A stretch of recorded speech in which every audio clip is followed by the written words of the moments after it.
ओम शांति। आज की तारीख है 7 फरवरी 2022।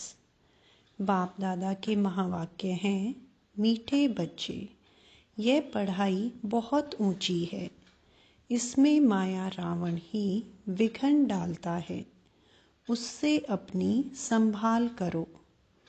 प्रश्न है, तुम्हारी सर्विस वृद्धि को कब प्राप्त होगी? उत्तर, जब तुम सर्विस करने वाले बच्चे पक्के नष्टो मोहा योग युक्त बनेंगे, तब तुम्हारी सर्विस वृद्धि को पाएगी। तुम सबका उद्धार करने के निमित्त बन जाएंगे। दूसरा, जब पूरा निश्चय बुद्धि बनेंगे, बाप के हर डायरेक्शन को अमल में लाएंगे, तब सर्विस में सफलता मिलेगी। गीत, मैं एक नन्हा सा बच्चा हूँ। ओम शांति। बाबा आकर छोटे छोटे बच्चों को ही समझाते हैं। कोई छोटे हैं, कोई मीडियम हैं, कोई बड़े हैं। बड़े उनको कहा जाता है जो ज्ञान को अच्छी रीति समझ और समझा सकते हैं। जो नहीं समझा सकते, उनको छोटे बच्चे कहा जाता है। छोटा बच्चा तो फिर पद भी छोटा। यह तो समझने की बात है।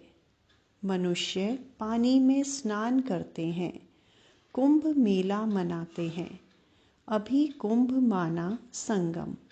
संगम का मेला तो है ही एक बड़े ते बड़ा, जिसको ज्ञान सागर और ज्ञान नदी का मेला कहते हैं। पानी की नदियाँ तो बहुत हैं, वह भी सब सागर में ही पड़ती हैं, परंतु उनका इतना मेला नहीं होता।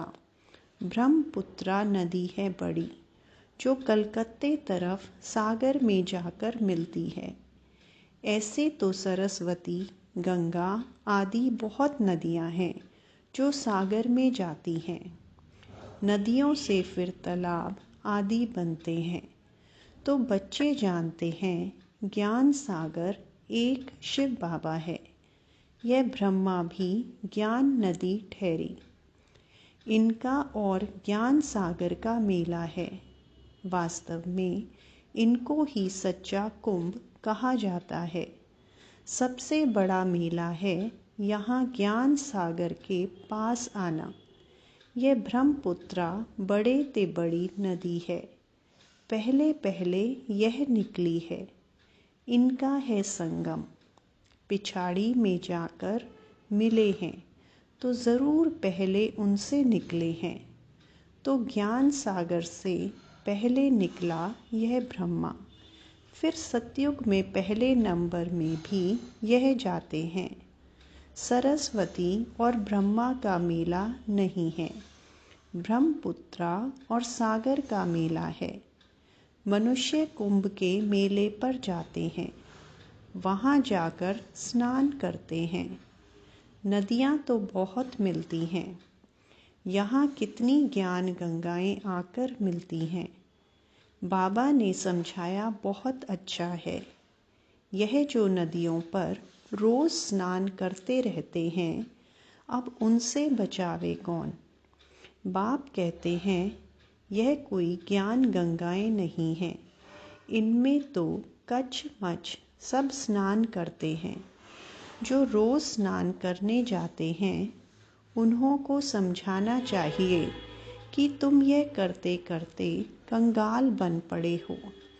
तीर्थों पर मनुष्य बहुत खर्चा करते हैं।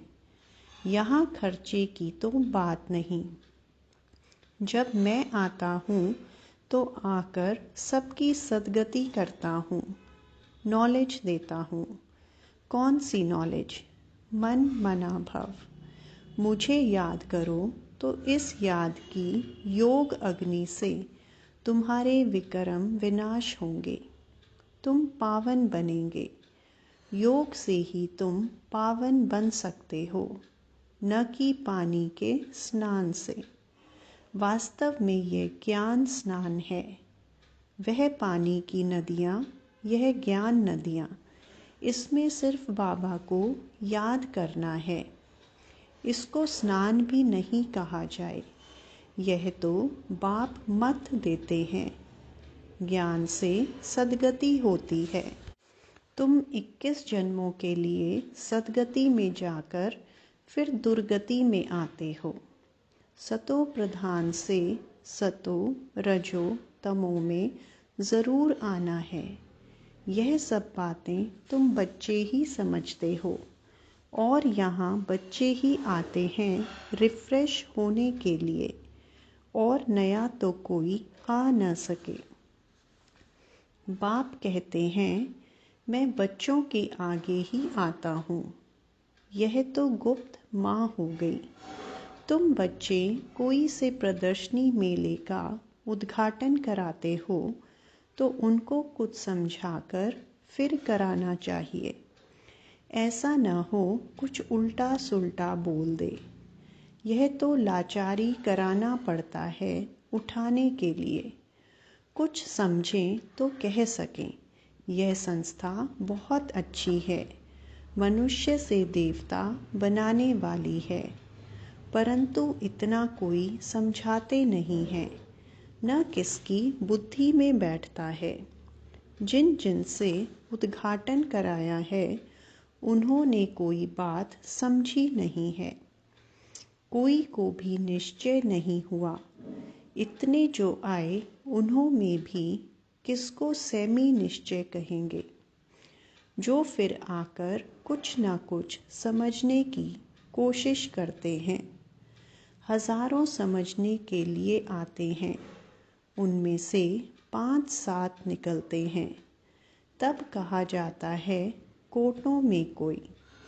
जब कोई प्रदर्शनी मेला आदि करते हैं तो 5-6 निकल आते हैं, नहीं तो मुश्किल कभी कोई आता है। अक्सर करके पुराने ही आते रहते हैं।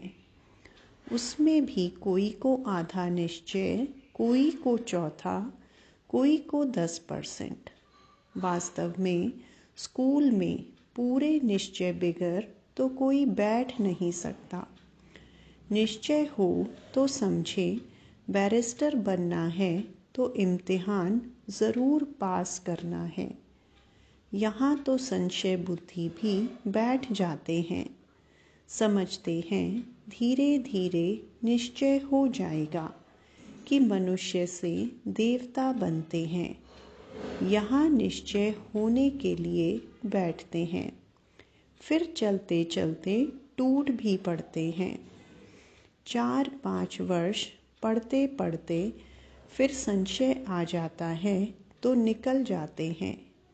यह पढ़ाई है बहुत ऊंची और इसमें माया रावण के विघ्न पड़ते हैं। माया समझने नहीं देती। माया बच्चों की पढ़ाई में विघ्न भी डालती है। यह स्कूल बड़ा वंडरफुल है।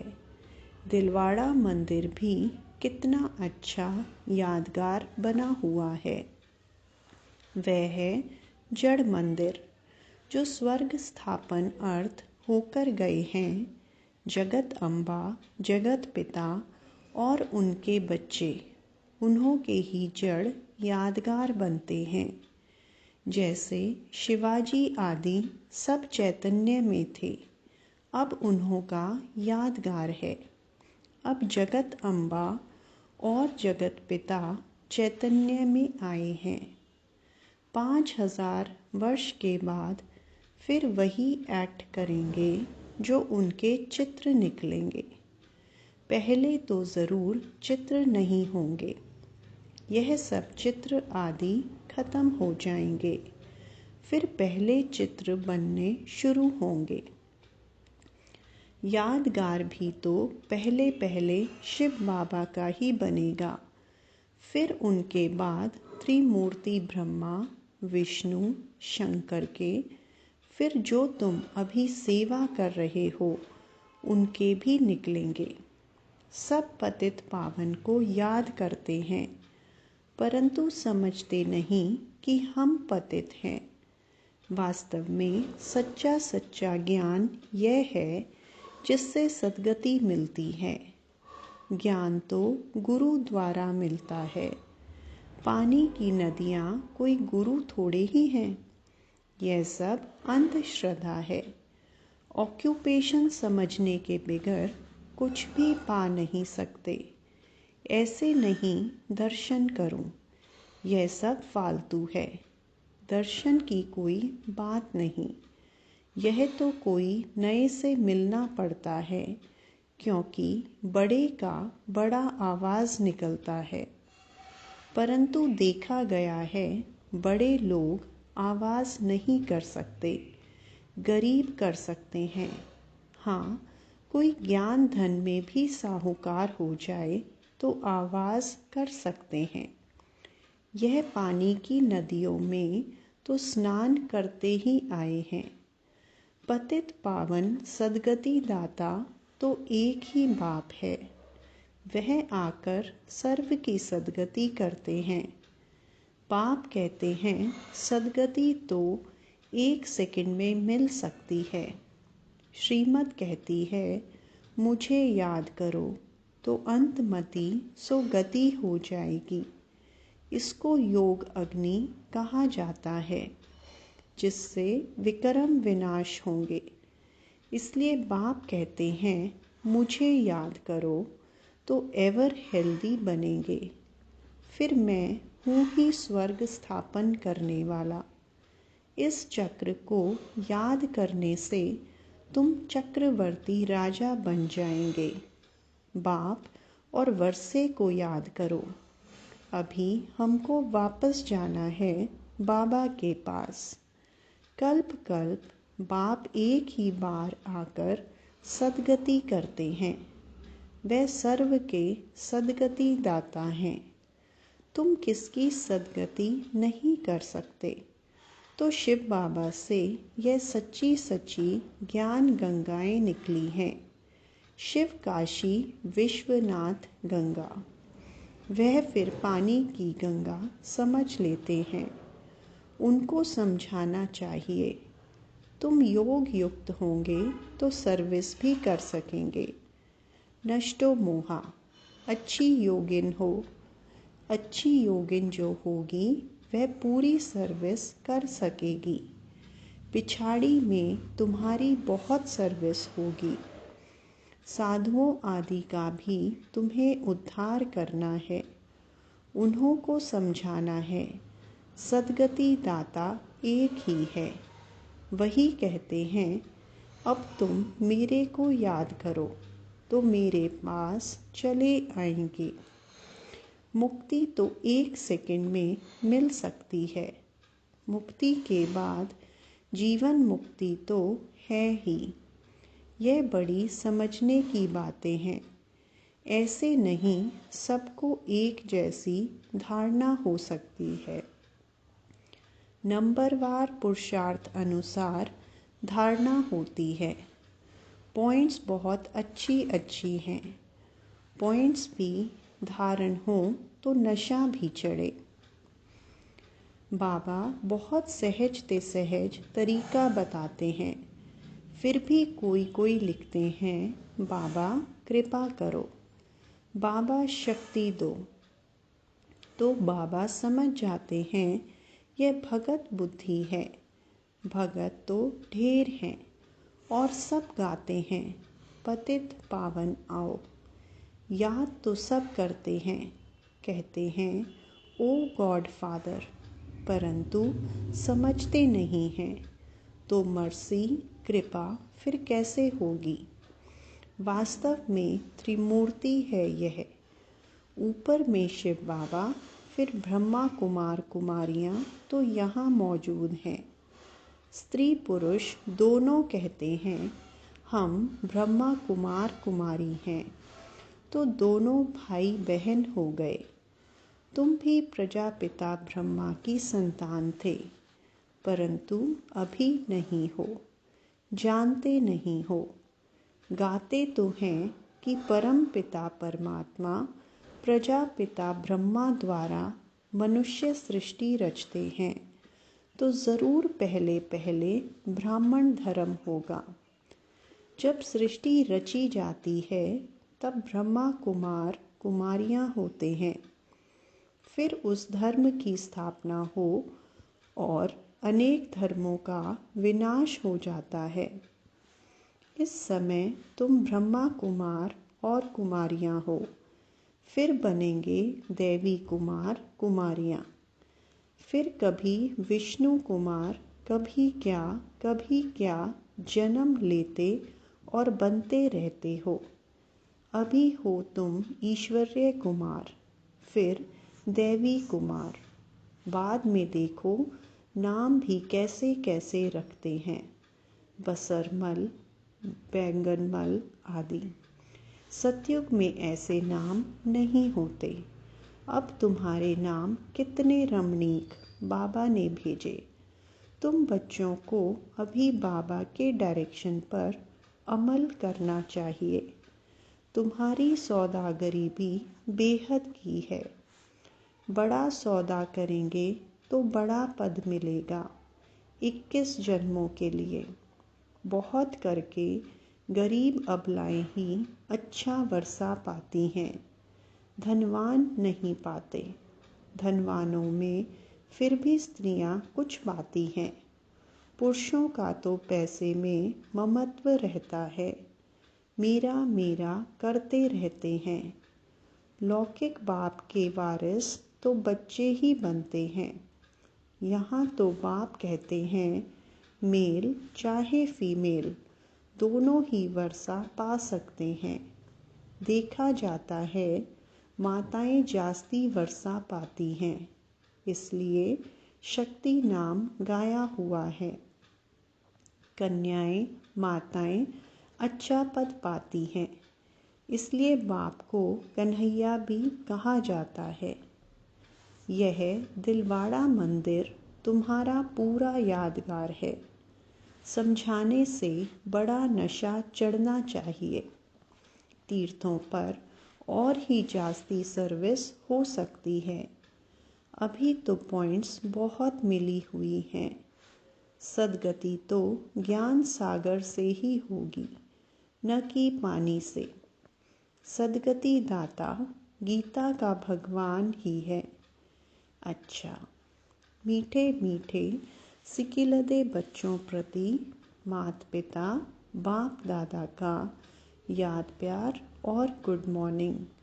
रूहानी बाप की रूहानी बच्चों को नमस्ते।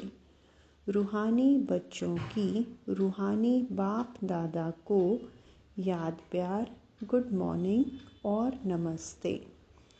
धारणा के लिए मुख्य सार। पहला पॉइंट, ज्ञान धन में साहूकार बन बाप का नाम बाला करने की सेवा करनी है। पूरा निश्चय बुद्धि बनना है। किसी भी बात में संशय नहीं लाना है। दूसरा पॉइंट, बाप से पूरा वर्षा लेने के लिए मेरे में जो ममत्व है उसे छोड़ देना है।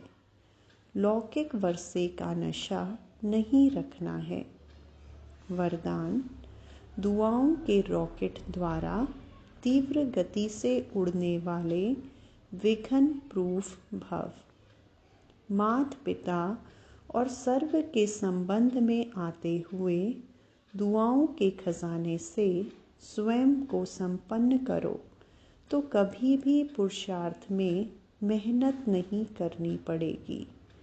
जैसे साइंस में सबसे तीव्र गति रॉकेट की होती है, ऐसे संगम युग पर सबसे तीव्र गति से आगे उड़ने का यंत्र अथवा उससे भी श्रेष्ठ रॉकेट सबकी दुआएं हैं, जिसे कोई भी विघ्न जरा भी स्पर्श नहीं कर सकता।